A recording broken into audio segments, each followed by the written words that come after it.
IT 2.0 में जो सबसे पहला काम ऑफिस स्टार्ट करने में होगा उसके बारे में आपको बताया जाएगा। सबसे पहले हम IT 2.0 का लिंक खोलेंगे। ये अभी ट्रेनिंग का लिंक है, लेकिन नीचे जो लिंक pro.cpt.gov.in दिया गया है, ये लाइव सर्वर का लिंक रहेगा।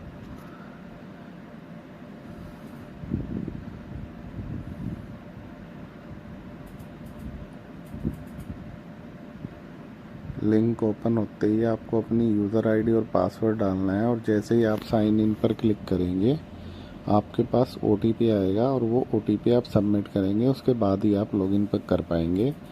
ये ट्रेनिंग सर्वर है, इसीलिए इसमें हम डायरेक्ट लॉगिन कर पा रहे हैं। सबसे पहले हम ट्रेजरी मॉड्यूल में जो पोस्ट मास्टर है ऑफिस के, ये सब पोस्ट मास्टर है, वो ट्रेजरी मॉड्यूल में जाएंगे।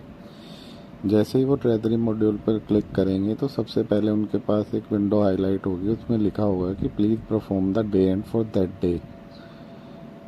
जैसे ही आप डे बिगिन पर क्लिक करेंगे, अगर पिछले दिन का डे एंड नहीं होगा तो ये आपको दिखाएगा कि पिछले दिन का डे एंड नहीं हुआ है, आप पहले उसको डे एंड कीजिए।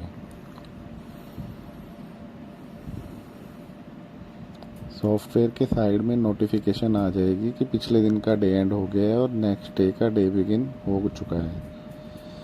उसके बाद जो डिप्टी पोस्ट मास्टर या फिर सब पोस्ट मास्टर होंगे, वो पोस्टमैन का शिफ्ट बिगिन करेंगे।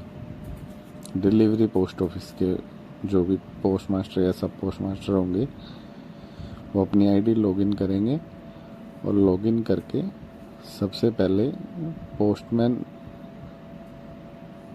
पोस्टमैन एंड डिलीवरी मैनेजमेंट में जाएंगे, और वहाँ पर जाके शिफ्ट बिगिन पर क्लिक करेंगे। जैसे ही हम सबमिट पर क्लिक करेंगे, अगर पिछले दिन का शिफ्ट एंड नहीं होगा तो ये हमें दिखाएगा कि पिछले दिन का शिफ्ट एंड नहीं हुआ है, तो पहले उसको परफॉर्म कीजिए। हम उसको फोर्स शिफ्ट एंड कर देंगे। अगर आपका पिछले दिन का शिफ्ट एंड हुआ है तो इसमें कोई एरर नहीं होगी, और आपका बिना किसी दिक्कत के शिफ्ट बिगिन हो जाएगा।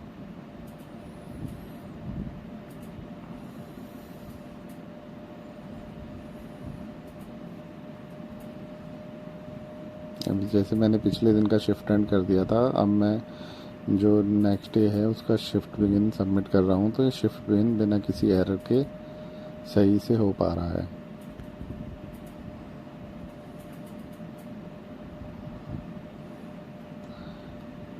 शिफ्ट बिगिन होने के बाद आपको फर्स्ट डे जब आपका रोल आउट होगा तो आपको अपने ऑफिस के पोस्ट मास्टर या डिप्टी पोस्ट मास्टर की आईडी में बैच मैनेजमेंट का ऑप्शन दिखेगा, पोस्टमैन एंड डिलीवरी मैनेजमेंट के अंदर। तो आप वहां से व्यू में चेक कर सकते हैं कि आपके ऑफिस में कितने बैच बने हुए हैं। आप अपने उस बैच की टाइमिंग को एडिट कर सकते हैं। ऐसे ही है, आप बीट मैनेजमेंट के अंदर जाके आपके ऑफिस में कितनी बीट स्टैंड कर रही है वो सब देख सकते हैं। बैच 1 में कितनी बीट है और बैच 2 में कितनी बीट है। ये सब डेटा आपके डिवीज़न ऑफिस के द्वारा पहले ही फिल किया जाएगा, तो इसमें किसी तरह की त्रुटि होने के चांसेस बहुत कम है।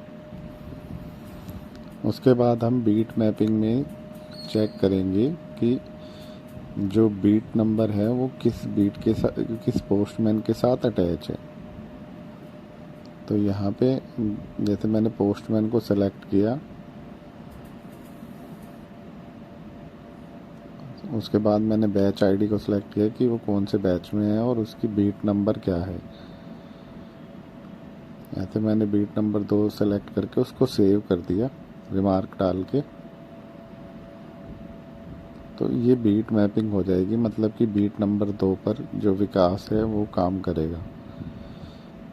ये बीट मैपिंग भी आपके डिवीज़न ऑफिस द्वारा पहले की जाएगी, लेकिन आपको जस्ट एक बार शिफ्ट बिगिन करने के बाद फर्स्ट डे में चेक करना है कि आपकी बीट मैपिंग प्रॉपर हो रही है। अगर आपको उसमें कुछ गलती लगती है तो आप बीट मैपिंग को मॉडिफाई भी कर सकते हैं।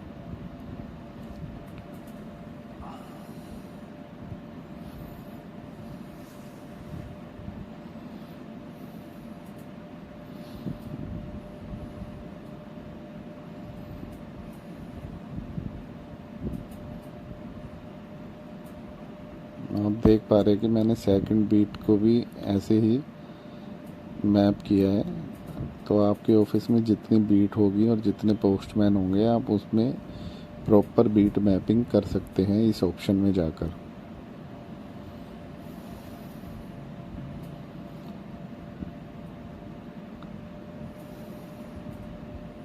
आप बीट अरेंजमेंट भी कर सकते हैं कि अगर कोई बीट पर बंदा छुट्टी जा रहा है, कोई पोस्टमैन छुट्टी जा रहा है, तो आप उसकी बीट की अरेंजमेंट भी इस मॉड्यूल के अंदर कर सकते हैं, सब कार्ड के अंदर।